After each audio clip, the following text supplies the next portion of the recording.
Hey, what's going on, y'all? This is Aston Williams coming to you again with another amazing episode of the Melanated Traveler. And before we get started, I want to let y'all know that this episode is sponsored by Ninja Teacher.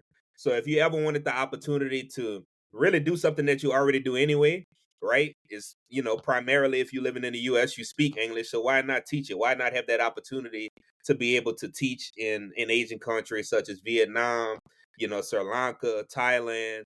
If you're tired of seeing it on the movie screen, go ahead on and click the link, right? Go ahead on and check out that link and see how you're able to, make between $1,200 to $1,800 a week, teaching English. So make sure that y'all go check that out. Shout out to the sponsor of this episode, Ninja Teacher. So, and moving on, I got a special guest in the building today, and I'm very excited to have her on. We kind of been talking off the studio, so we share that Louisiana background, so I'm super excited about that. I think you're the second person on the show that's from that boot. Shout out to the bearded traveler. He from Lafayette. He from the other side. Okay, yes, he a Yeah, different breed. he from Lafayette. But if anybody know anything about Louisiana, nothing against, I got family members up north, but everybody know down South Louisiana, especially in that bayou, especially in that stretch between New Orleans and Baton Rouge, that's the real Louisiana. So I'm super excited to have you. So I have Miss Brittney Nikole. First and foremost, like I told her, like I truly enjoy her content. I enjoy just the way she's just so authentic with sharing her stories. And we're gonna dive into, how did you get from, what I'm saying, the banks of New Orleans all the way to currently Bali. We're gonna get into that. So I'm super excited. So just to give you your flowers, she's a travel creator. She's a global storyteller, and she also is a flight attendant instructor. We're gonna talk about that as well. She actually formerly was a private chef. She's visited over 63 countries. I don't want to skip that. You know what I'm saying? Because some people just trying to get to one. But this sister, this queen, she's been to 63 countries and counting, right? So that's absolutely a milestone. She has over a decade in the aviation industry and years of experience as a flight attendant instructor. And one thing, like I told you about her content, y'all, like she brings a very, in my opinion, and y'all gonna see that when y'all watch and listen to her, a very a unique experience to global exploration. From backpacking through Europe, to going visit Sierra Leone. She likes to blend, you know what I'm saying, that her personality into her travels to not only just show y'all her authenticity, but to show that she can make an impact as well in these locations. She's the face behind Brittney Nikole Travels, and it's that brand is focused on inspiring others to travel smarter, to be able to plan better and to be able to explore more, all while keeping it what we call back home 100, to other people real. And whether she's flying a drone in Bali or she's curating a travel experience, Brittney is always trying to provide a meaningful way to be able to show people her experiences, her journey, and just behind the scenes and showing her nomadic life, which we're gonna get into that as well. I hope I gave you flowers. Just I a hope I little gave bit. you flowers, but I'm you know what blushing a I'm saying? little bit. Oh Thank you yeah, so yeah, much. yeah, I yeah. I gotta appreciate boost it. up. I gotta boost you up, man. 63. We can't pass that. But first and foremost, welcome to the show. Welcome to the Melanated Travel. Thank you for having me. Awesome, awesome. So we're gonna dive into it. We're gonna dive straight into it. For those that have been listening for a while, and to those that are new, to the platform, one of the things that we do, we love to inspire the culture to travel the world. The diaspora. We all over the world, and it's just great to share authentic experiences, to be able to share travel tips, to be able to share travel stories. But let's dive into that mindset first. So coming from that West Bank, all of The now you best in thing. Bali, yeah. They say that that like I don't know. Nah, I'm just playing.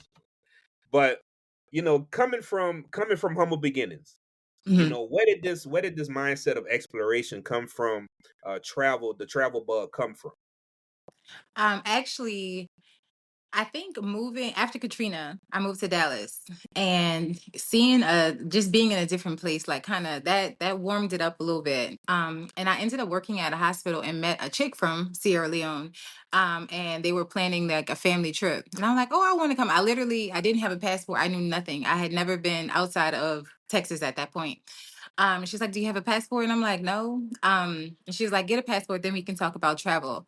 And my first 5 or 6 trips were with her, and it just opened up my mind to something so new, like seeing mountains for the first time. I know it feels so small if you're from Cali or a place that has mountains. It's like, okay, a mountain, but at home there we don't have mountains. It's the flattest land. We in a bowl. It's the opposite of a mountain, if anything. But it just did something. And I think in my like mid 20s, like being single, I'm like, I have to find something that like fulfills me. And traveling really just gave me like I'm full. Like these other cultures, meeting these other people, eating this other food. Like it was just such a fulfilling thing. And once you start, it's like, the travel bug. Like you just can't like, okay, I'm done traveling. Like it doesn't work like that. And I started small. I started real small. I started in the States. I was okay. I went to Atlanta. Okay. I went to Philly. I went to California, and I'm like, okay, I'm ready for a big girl trip. My very first solo international trip was to Germany during Christmas. So the Christmas markets, and I was able to hop over to Amsterdam, and just realizing how easy it was, how safe it was. I was unstoppable at that point. But it was a friend. It was somebody who was well traveled, who like, girl, get a passport. It'll change your life. And it truly did. And I at least once a quarter, I'm in her DMs, like in her messages, like, I thank you so much for introducing me to travel. Because my mama don't have a passport, my daddy don't have a passport, my granny didn't have a passport. So it's not anything that I was raised around or introduced to like through my own family. So I really, really, really appreciate her for putting me on. Shout out to Annie. I love you, girl. Man, you know what? You spoke volumes, right? And that's why we connect so well. Coming from where we come from, I'm the only person in my family got a passport. Honestly, like in the immediate family, I'm the only person in my family that travel international. And it's crazy. I know some people, and it's nothing against my family members, right? I know some people that they never been as far, as furthest as West Mississippi, and then Mhm. Texas. That's it. Yep. That's all they And know. that was probably for evacuations that they went to those Exactly, places. exactly. When the levee got blew up, didn't break, but anyway, you know, we ain't gonna go there. But how do you see, um, like with traveling to so many different countries, and like I want to take my time with this question. With traveling to so many countries, do you see travel as a means of therapy or healing? And can you share some moments where it helped you heal or grow from certain situations? Because I know it definitely did for me. And my tribe, they know about it, and I'll share this story to make you more open to this question. Is that a few years ago I was going through a very rough divorce, and I literally was on the brink of committing suicide. Oh wow. I literally was on the brink of, on the Mississippi River Bridge, getting ready to jump. And, honestly, travel changed my life. When I traveled to El Salvador, honestly, my mindset was, what the fuck was I thinking? like this world is so Yeah. beautiful to just say, to hell with it. You know what I'm saying? And the reason why I want to bring that up is, this past experience, my heart goes out to the family of Kyron Lacey. You never know what people go through, you know what I'm saying? But, getting back to travel, how has it been, healing for you or growth for you in that sense, you know, being around, and you've been to 63 countries, and just to get a vibe of the people, and just to share your experiences with them. So like I said, in my mid 20s is when it kind of catapulted. I thought I'm one of them women that thought I would have been married with 2 kids and a house and a dog and a picket fence by 25. So when it didn't happen, I did feel myself like, "Ugh, I don't have anything. Like I'm just, there's nothing that like really fulfills me. So traveling definitely did fill that void, or not. Traveling did amazing things. Far as like healing, getting to Africa, getting to Zambia, getting to Botswana, getting to Tunisia, getting to Kenya, like those, see, being around those black babies. I like to do, this, it's not really mission trips. But I basically bully my friends on Instagram and be like, hey, y'all, send me money. I need to buy school supplies for kids in, whatever country I'm going to. And I spend a lot of time volunteering at the schools, and like being around those black babies just always does it for me every single time. And just being like what for me feels like home. Um, like meeting people from other countries and the sense of gratitude that traveling gives me, because like places like this, like I live in Bali now, and Bali is not a super developed country, it's not a super rich country, but the people are rich, the gratitude is rich, the love is rich, the smiles are rich. So it's like just realizing you don't even have to have a lot to like be fulfilled to have a fulfilling life. So it's definitely, traveling has definitely brought a sense of gratitude to me, like just getting to experience, like, you know, other people's lifestyles and other people's culture. um I've had many like healing things. This is my second time living abroad. The first time was in 2018 when the company I was flying for went out of business. I moved to South Africa. So it's like what's typically is a really bad thing for people losing their job. It's happened to me twice, and both times it's brought me to live in another country. The first time South Africa, second time January I was laid off from Spirit, and now I'm in Bali. So it's definitely like, okay, my heart's broken. I lost my job. Let me go. Let me go lay on the island in Bali. But yeah, it's the single most fulfilling thing I've ever done. Traveling, it just does something to my soul, to my spirit. And I'm not a fancy traveler. I am a hostel girly. I am a like I'm this I stay so I live in Bali, but I live in Sonora. So it's on the East Coast, kind of far away. I'm in a village. Like there's no tourists, there's no white people, no black people, there's nothing but Indonesians. And I wanted to be in the city, so I booked a little room. Like this was like $15 for three $15 a night. Like you still get to, you know, but I just get to just live a very like full life, just because I don't know. I'm overwhelmed with gratitude all over again. But yeah, it's a very fulfilling experience, and it's healed parts of me. I've met people that just felt like family, that felt like a hug. And I found every single place I've been, I found community, and that's important. Like, you know, like sometimes you can go to a place and it could be beautiful and you could feel lonely. Especially here, like there's the Black in Bali community. Shout out to Black in Bali, that like embraced me, helped me find a place, and helped me get my scooter and all of that. But like even the locals take you in like family. Like it's just it's yeah, it's amazing. You know, we're gonna talk about Bali, and then I want to transition into the motherland and some other countries that you visited. Mhm. You know, and obviously Bali has become a very popular destination of Mhm. choice for a lot of nomads. What makes Bali that place to be for nomads? What draws people there? Entrepreneurs, Bali, nomads, it what draws it them there?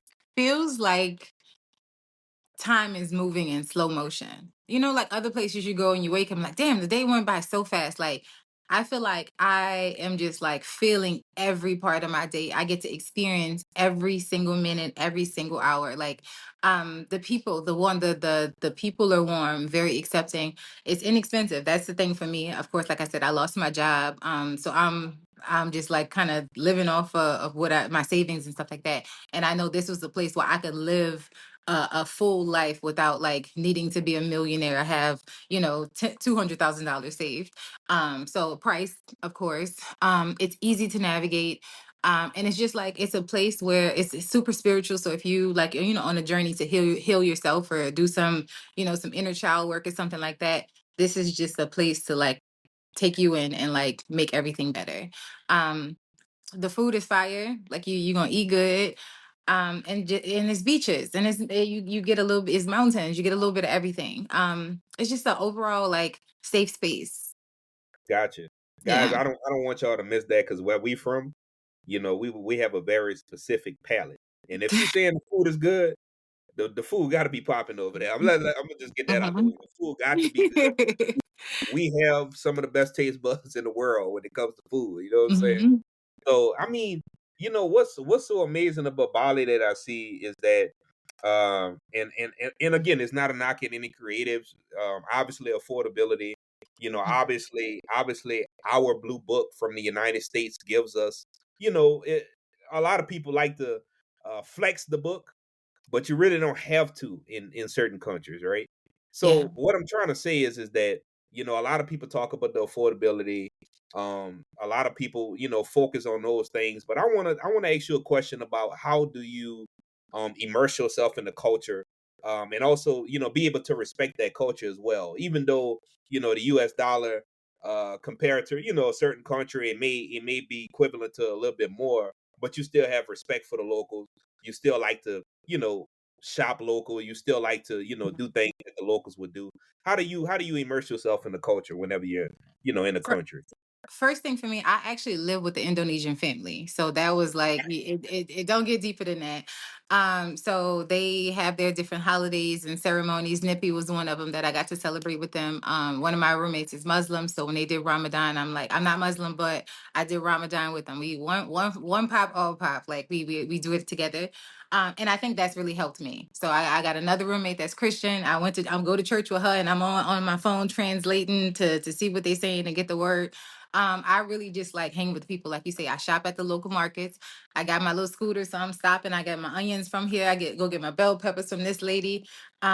Just really just like being with the people. And I'm deep in the village. I'm not like, that's why I say I'm here for a few days to be in the city to party, but I live in the village with the people. So I was like, I don't have a choice. I take language classes on Mondays, so I'm like learning to speak the language so I can really like, like not, in like outside of the touristy areas, a lot of people don't speak English, so it's important for me to be able to communicate with more than just a smile and a little sign language. So yeah, I immerse myself in every aspect. I eat their food. They got a holiday. I'm celebrating with them. They got some type of get together. I'm pulling up with them. I walk through the community a lot. I like to walk. I got my little coconut lady. We go and have a conversation every day. That be a part of my little Bahasa language like interactions exchange. But just I living with the local family and like living outside of the touristy areas where I'm just not communicating in English and communicating with other foreigners has really helped me immerse myself into like the culture and the people and just like and all of that. So yeah. Gotcha, man. We gonna shift gears to squad or solo. And what I mean by that is like, are you more of a solo, what we call solo dolo type traveler, or do you like rolling with a crew when you travel? How do you like traveling? So I'm an only child. So naturally, I've been a solo traveler. So the 63 countries I've been to, probably 50 of them I was by myself.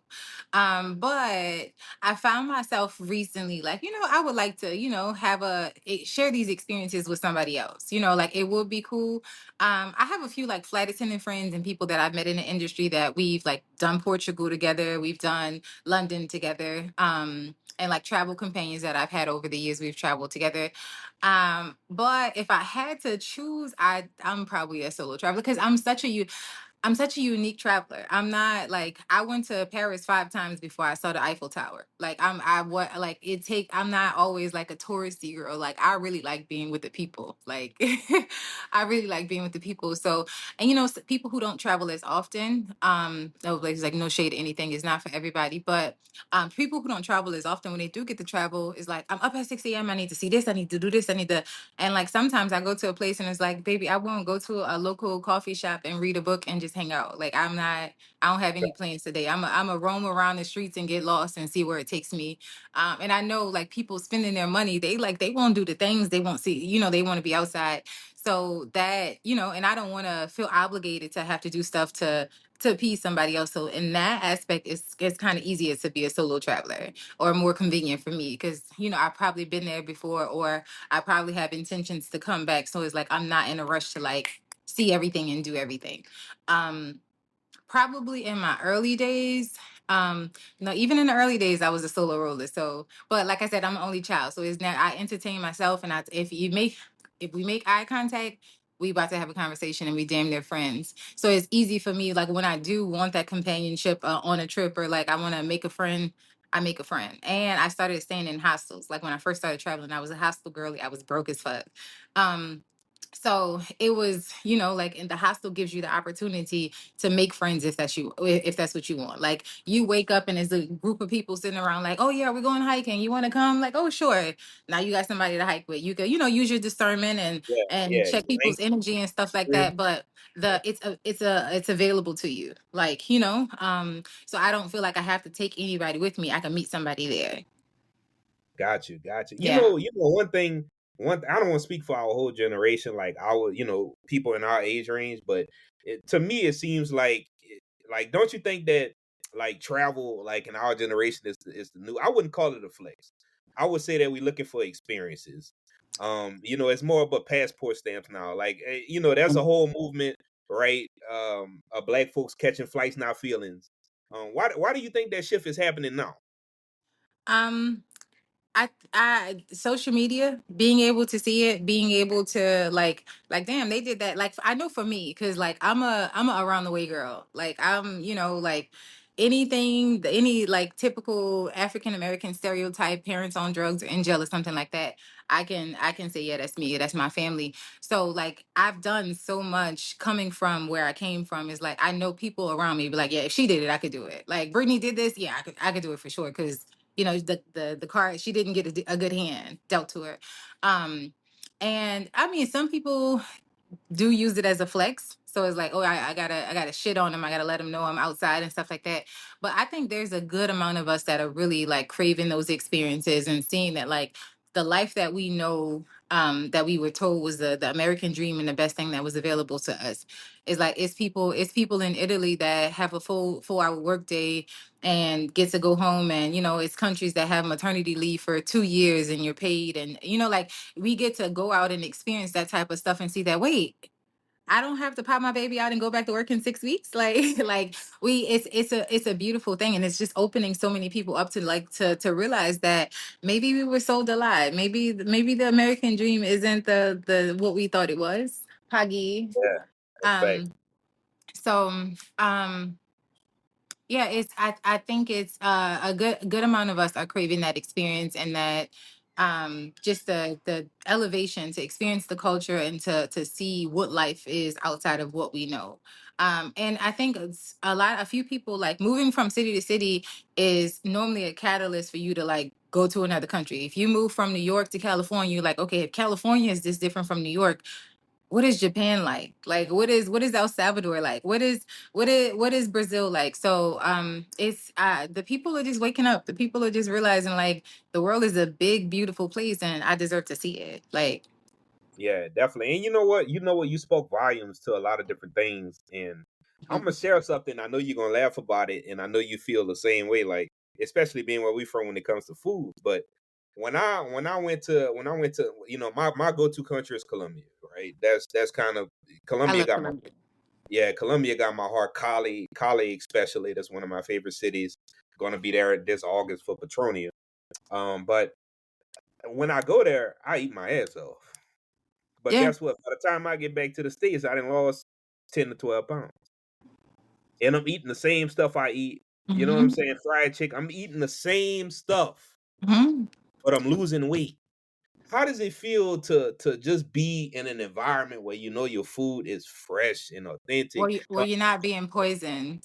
Man, I'm telling you, you know? Um, I actually just had this conversation with one of the other girls from the States that live in Bali yesterday.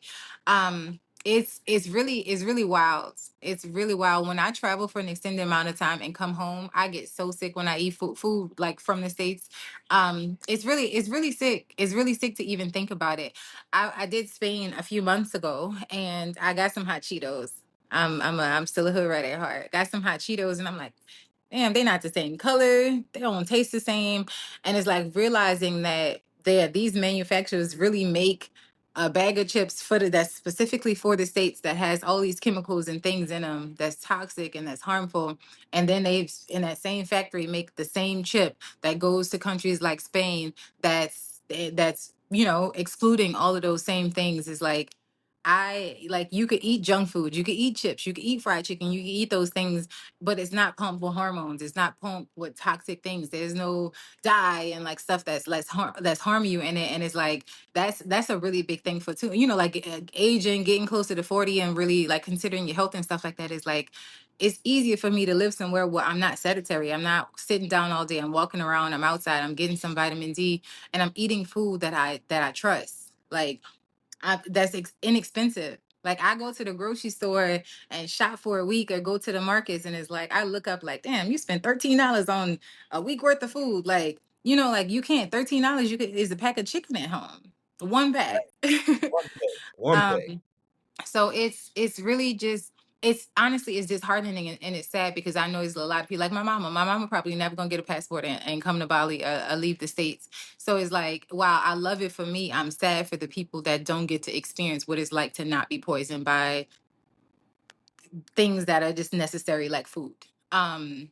And that, and is bigger than food, even like the drugs and stuff like that. You know, in so many other countries, like commercials for prescription drugs are illegal. Like there's countries where you literally can't have a Viagra commercial or Ozempic commercial, anything like that on TV, because why? That's like advertising cocaine or marijuana. Like we won't need to put this on TV. Like for what? For they can say, oh yeah, I saw that on TV. I need to get that.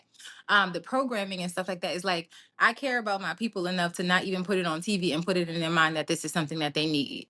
So like I said, yeah, it's beautiful for me, but of course there's still that, like my people at home, my people that don't have this opportunity is like, is you know, the food is bad, and but you can't stop eating. And like I mean, and you can't even say like, oh, just eat healthy, because it's recalls on lettuce, it's recall on apples, it's recalls Healthy is so on expensive. it's It's too recalls on expensive. organic bell peppers. So it's like, how? Why? um but yeah, that's definitely the, I've had it in my mind for a long time that I would live abroad. It was always just in my head like a money thing, like, oh, I gotta have money, I gotta have money. And I think at this point in my life, it was the first time where it's like, money will come. I'm going to be all right. I got enough to survive for a few years. I'll figure it out. I just want to be somewhere where I'm healthy and happy. And Bali is doing that for me, for sure. Damn, definitely. And what are some like hmm, I say like beyond the hidden path or the hidden path in Bali, like and we could talk about some go tos that people go to, but what are some things that people should check out whenever they touch down? And obviously, a lot of people don't know this. Indonesia is not just Bali; they have multiple Yeah. locations. Like Bali is just 70,000 islands. Like it's the exactly, biggest exactly. island country ever. Java and Jakarta and Papua, and yeah, it's massive. There's islands in Bali where the people look like us, where their hair is big and bushy, Come on, like speak to the it. Please Papuas of the do. world. Yeah. Not in Bali, in Indonesia.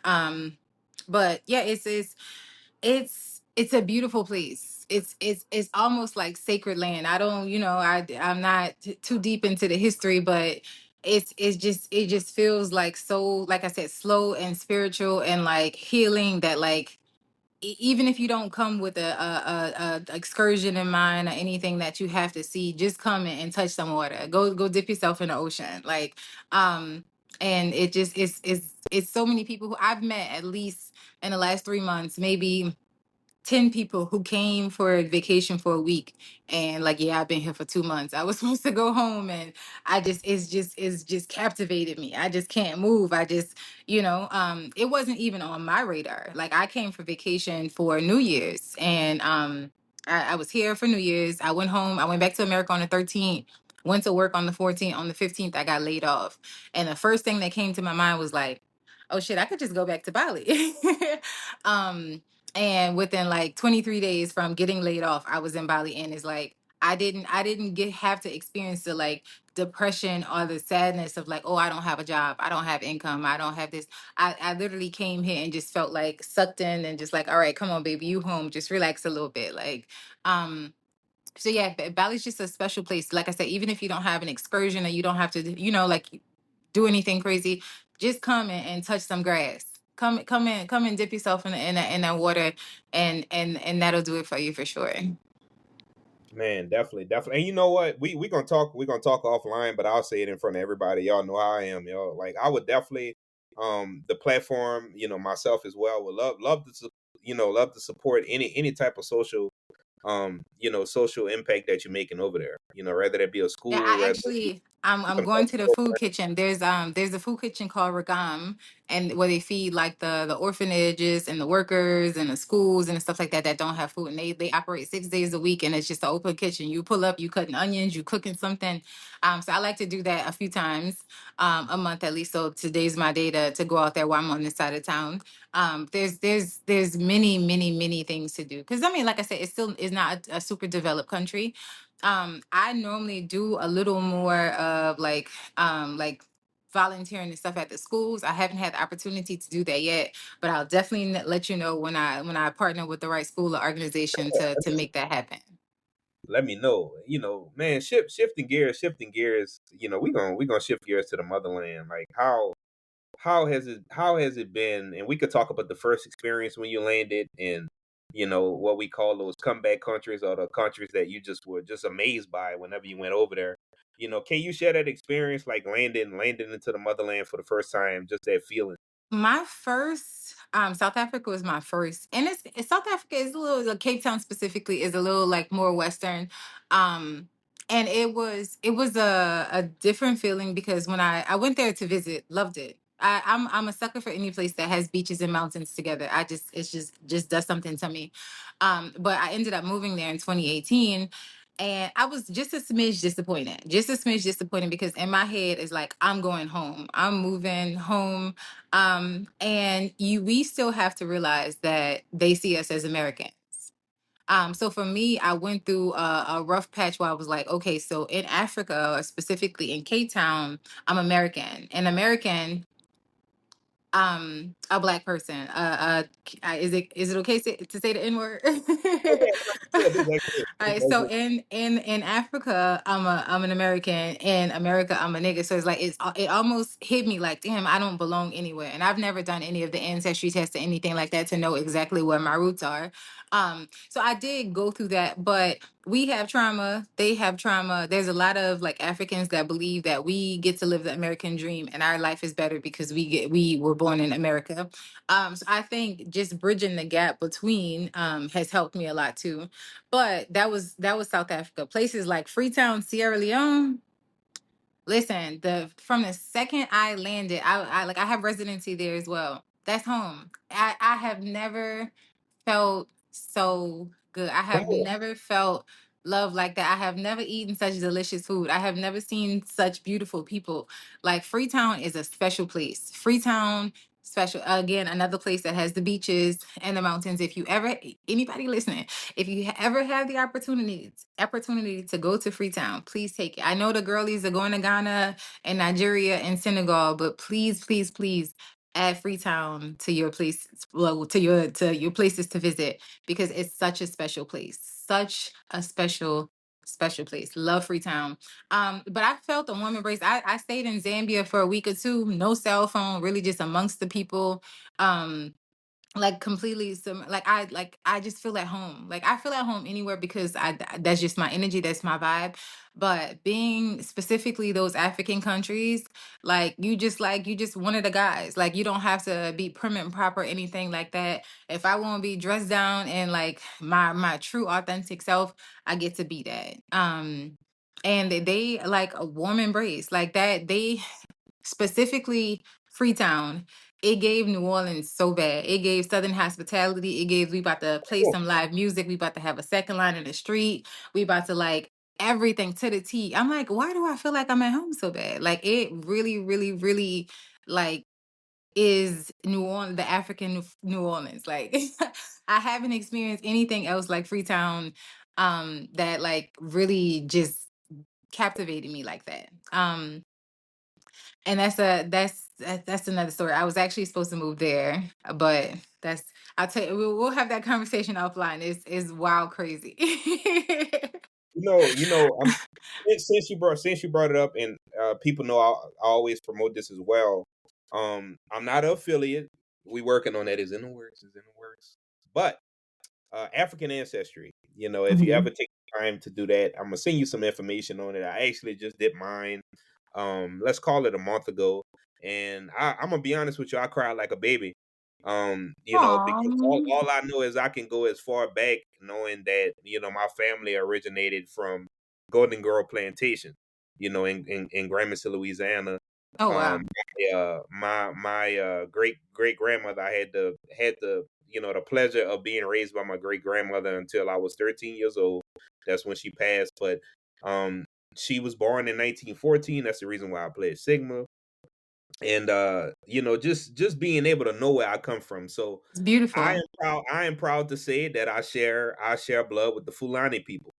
in Nigeria. Good. I'm happy Yeah, you got that. That's such a beautiful thing cried to when I know. yeah, I cried like a baby, and my family, they don't really understand. It's like, yeah, but boy, you know where you come from. No, I I really don't. don't. You know what I'm saying? I really don't. So to be able to have that connection, that'll probably be the first place I go in Africa. I haven't touched the continent yet. And that'll Oh, probably the be the first country shame. I go to. I never touched it yet. So yeah, Yeah, head but over.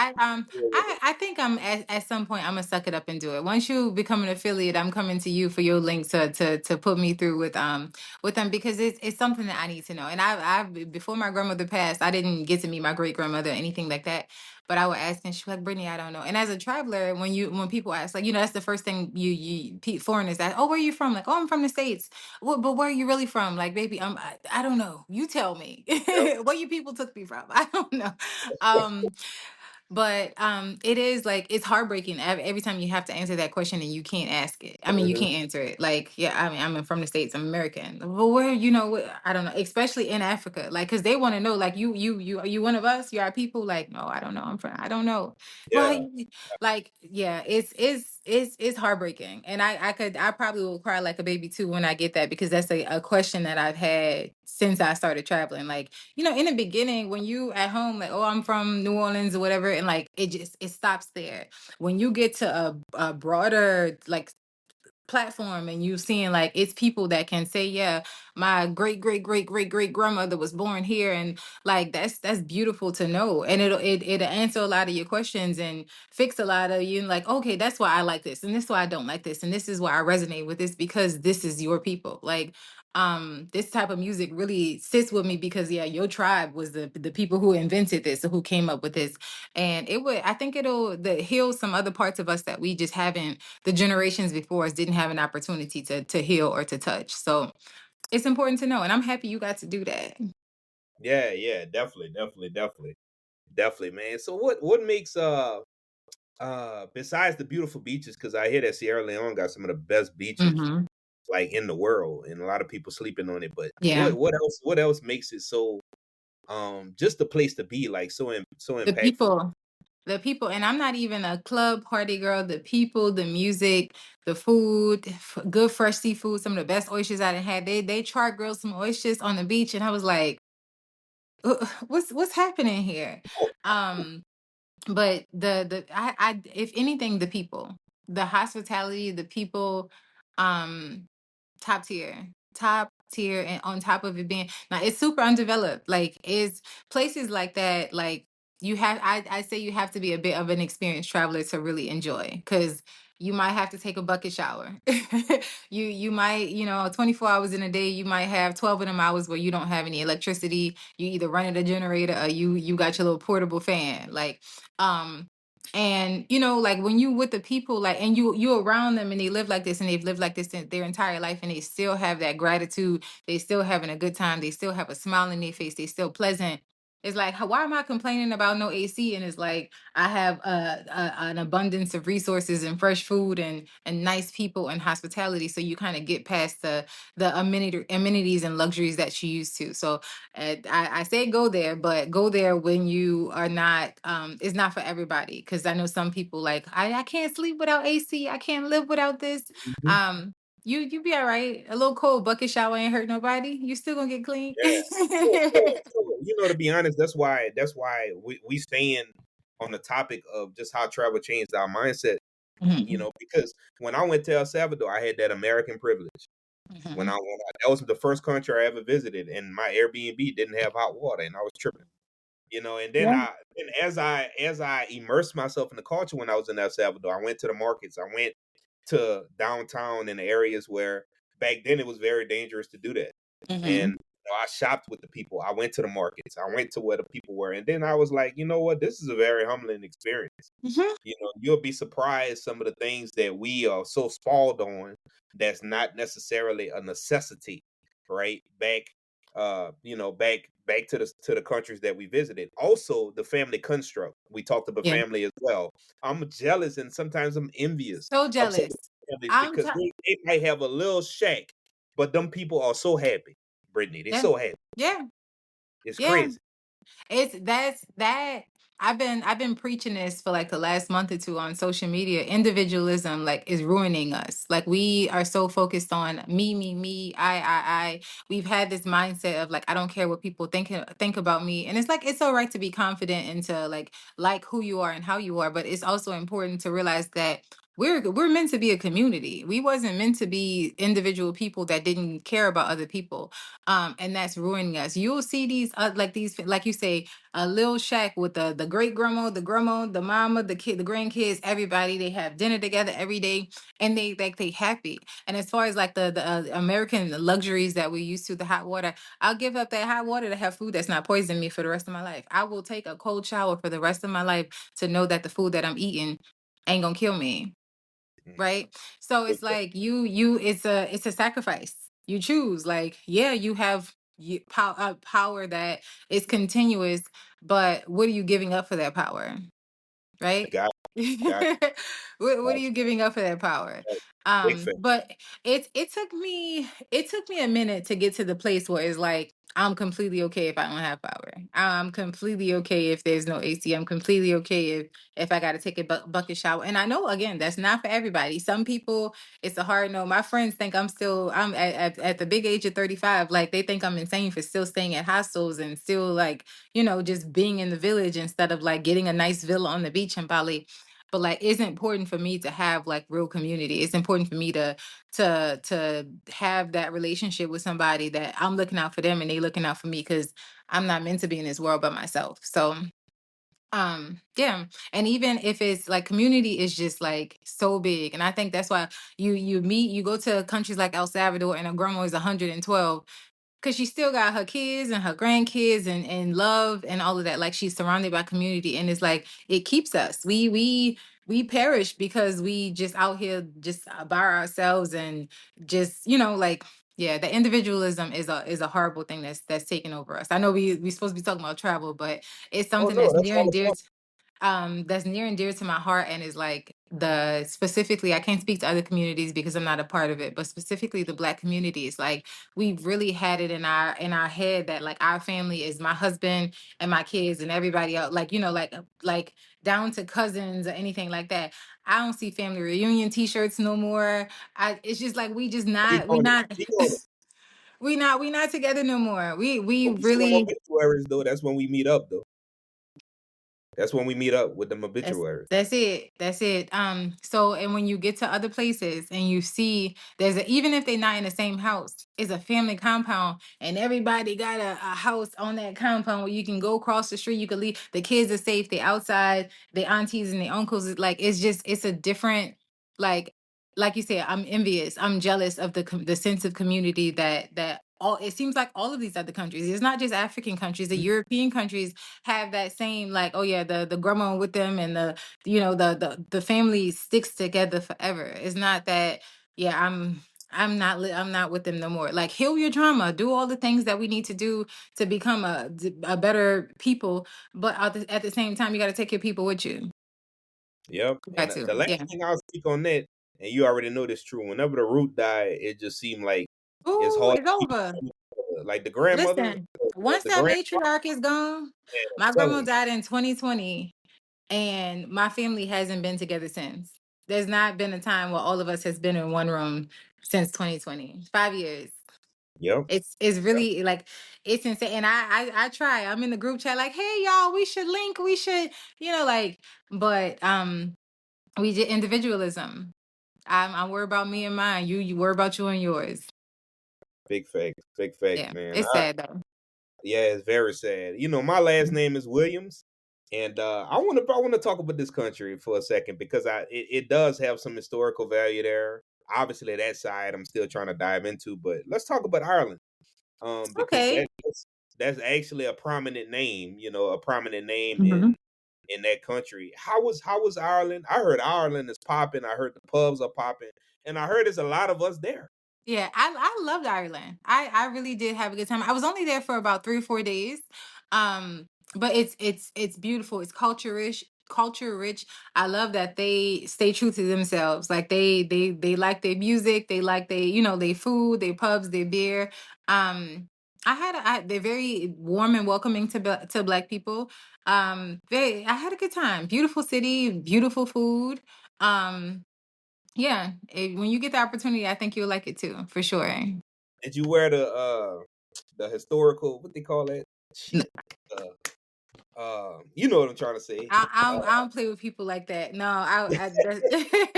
no, I didn't. Gotcha. But I Speaking did have speaking a good time. speaking of costumes, look like you turned up a few times with Carnival. Where are some places that you, besides being being back home, our Carnival, like just other Yeah. places that you was able to I So experience there? I'm typically not a crazy crowd person, and last year was my first time doing Carnival. I did Notting Hill Carnival in London, and it was a time. It's literally like, okay, I could do this, but like London Carnival is like a PG-13, like a baby carnival. Yeah, So now that I got that out the way, I feel like I could do some like Trini carnivals or Grenada carnivals or something like that. But London is only carnival I've done, and it was a time. Like it's like it's a time. Like it's not as lit as Mardi Gras because Mardi Gras just goes crazy, but it was definitely like a good, just free, and just like the music and the moves and the yeah, it was a very good experience, and it definitely opened my eyes to like try like other carnivals. But I'm just like, I'm a little bit shy, just a little bit when it comes to the crowds. I don't really, that's not always my vibe, but it's such a freeing experience. Like, baby, just nobody watching, nobody cares. Just dance, just become one with it. That was a beautiful experience. Yeah, this last August we did the London Carnival. Good times. Good times. I gotcha. probably will go back this year, honestly. Gotcha, for sure. And we shifting gears into just another country. I don't see too many people going to it, so I just want to share that with the diaspora. Budapest. How was your experience there? What drawed you to Budapest? And what did you do? Because I know it's a very interesting country because it's like 50-50, like Muslim Mhm. 50-50 Yeah. Christianity. So how did you adapt to that culture? And then after we talk about Budapest, then we could shift to some countries where maybe you had to wear a certain attire, to make sure that were up to their particular Yeah. customs, how they go about it. Um, so Budapest it's special. The food again was good. The hospitality. So we stayed at an Airbnb, and the guy was there. It wasn't like a new one with the lockbox. He actually met us there and had a map and made us sit down and look at the map. So listen, you're gonna go here and you should do this and you should see that. Here's my buddy. Here's his taxi. Hospitality was like top tier. He really sat down for about 30 minutes and gave us a whole walkthrough and the map and told us what to do and what not to do. And Budapest is a beautiful city. There's these bridges, and it's like you just say, like, okay, girl, it's a bridge. Like, it's the most beautiful bridges I have ever seen in my life. Their parliament, I'm gonna repost it, but their parliament where the president and stuff lives is like the most beautiful. Like, it's just the architecture, and like Budapest is just like, and it wasn't on my radar. I don't even know how I ended up there.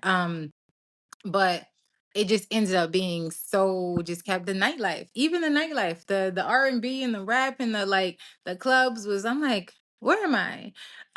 Yeah, Budapest was, and it's super inexpensive, good shopping, and it's a bit of like it's kind of fancy in some places, but it's still very just like, here, this our city, this is what we have to offer. Um, the people, I'm not gonna say it's a typical European country, but the people were very warm and inviting. And it's easy to navigate. It's just, I don't know. I had a beautiful time. I want to say I probably didn't see any the entire time. There wasn't any Black people there. Not, I mean, of course, it's probably not that many Black locals, but like even tourists. So like maybe it's not a place that we visit very often. But we should, and we deserve to. So add Budapest to your list too. Gotcha. And while I was there, it's super easy. I want to say I caught the train. It was like $30. I caught the train from Budapest to Prague. and it just keeps getting better. Yeah, but the East Europe is like slept on. Is a lot that the those places, Bulgaria and stuff like that. We, it's just not on our list. We're trying to get to Portugal. We're trying to get to France. But if you have the opportunity, Eastern Europe has a lot to offer as well. Architecture, food, and hospitality for sure. Gotcha. And I'm an architecture junkie. That's what I got my bachelor's in. Yeah, the bridges, chef's kiss is I didn't think that I could be infatuated over something like a bridge. Like I literally want to like take me to all the bridges. I want to see all the bridges here if they look like this. Like is like and the it's actually split into two. Like on all the bridges like go in the same direction. Is on one side is like it used to be like Buddha and Pest. Like it's like it's separate and you can see the difference. Like on one side is like more developed and stuff like that, and on the other side is like a little more like a little less developed.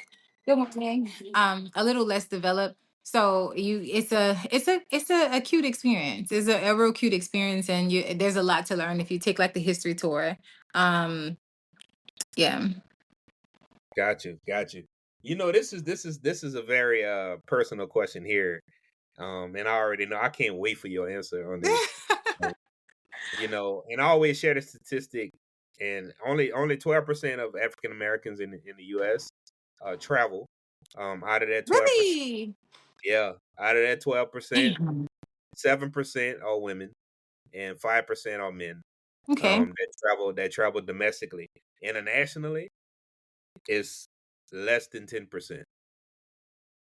So with that being said, to Yeah. the people in the diaspora that's listening to our message right now, your message, what would you say to that person that's on the fence right now that heard this dope interview by you and heard your responses to how you was able to shift gears from Louisiana, now living in Bali, taking a chance on yourself, taking a chance on just living your life the way you want to live it. What would you say to that person that's on the fence right now that it's kind of like they hear this interview, they're like, yeah, I want to do it, but what would you give them right now just to give them the extra fire to push them to just go ahead on and get out there and explore? Ooh. Just do it. Just do it. And I can say, as a Black female traveler that's been to 63 countries, lived on 3 different continents, there's not been a single place that I felt unsafe. The only place that I've ever felt unsafe in my life is America. So if you have survived America, if you survived any inner city, whether it's a Philly, a New York, a Baltimore, a New Orleans, like you'll damn near be 1,000 times more safe in these other places. A lot of people I know like fear safety, like, oh, I'm afraid, like especially when it comes to solo traveling. Um, People are good. Like I think we have it in our mind, like we watch the news and there's a bunch of fear mongering, and we have it in our mind that all these other countries hate Americans or just hate Black people, or you may, some people may look, they may like, like the Asian countries, the Chinas of the world and stuff like that. They've probably never seen a Black person. They may, like stare at you, but don't you stare at things that look good to you?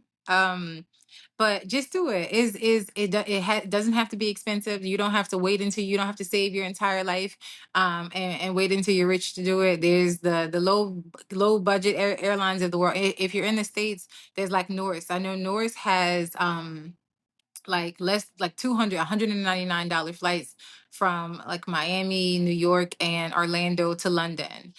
So you don't have to be rich to do it. You don't have to be rich to start.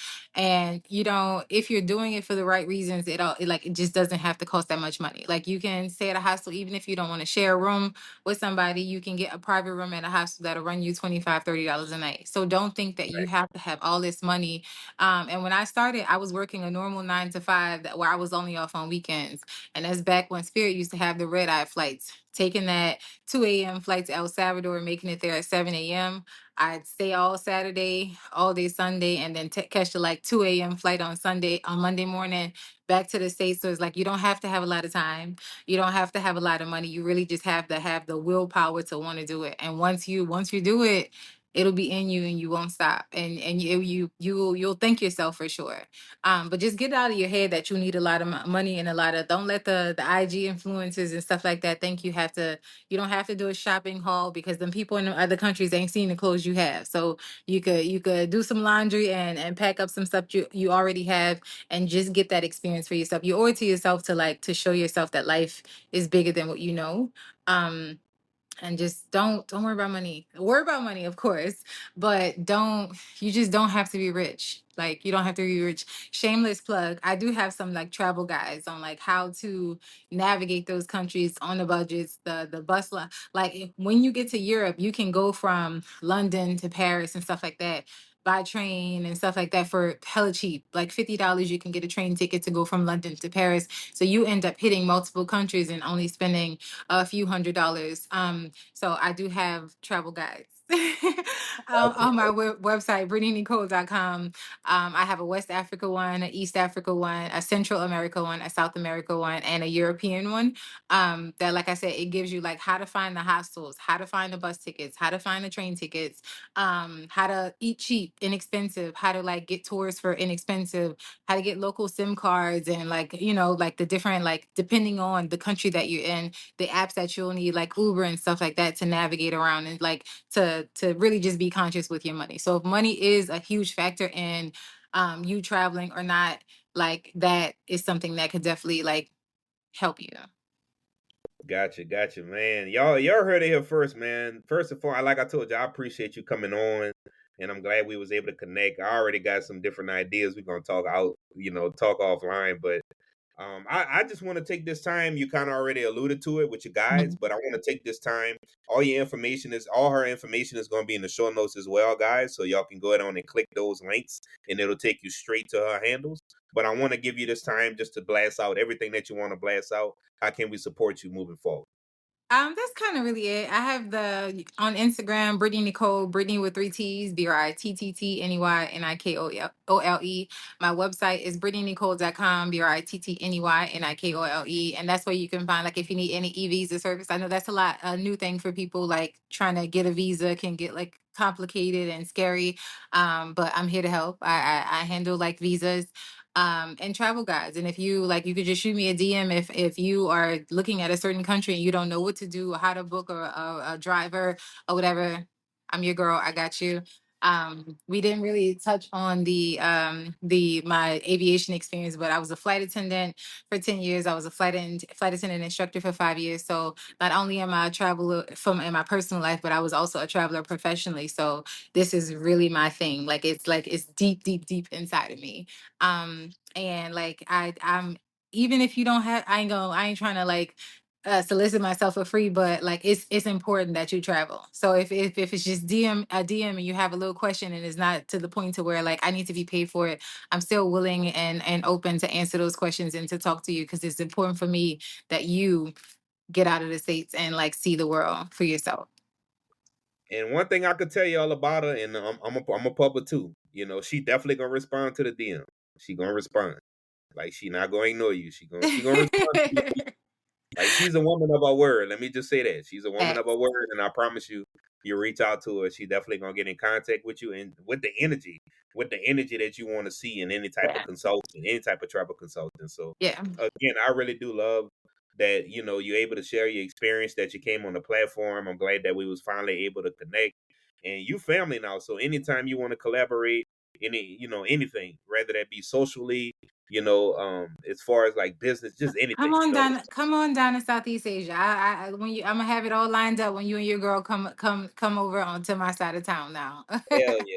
Hell yeah. Hell yeah. Hell yeah. I gotta make my way over there. It's plans too. It's plans to come over there too. Yeah. Because I wanna touch Japan too while I'm on that side Oh, too. Japan's in my top three. Man, Easily. It's I'm nothing telling like Japan. It's Japan, the food. I don't know come on. who grandma make everything, like even this. Okay, I'm sorry. I know we getting close to the end, but there's like vending machines that sells ramen, like, and it's like better than any ramen I done got from a restaurant in the States or anywhere Come else, on. like from a vending machine. Like, From a vending machine.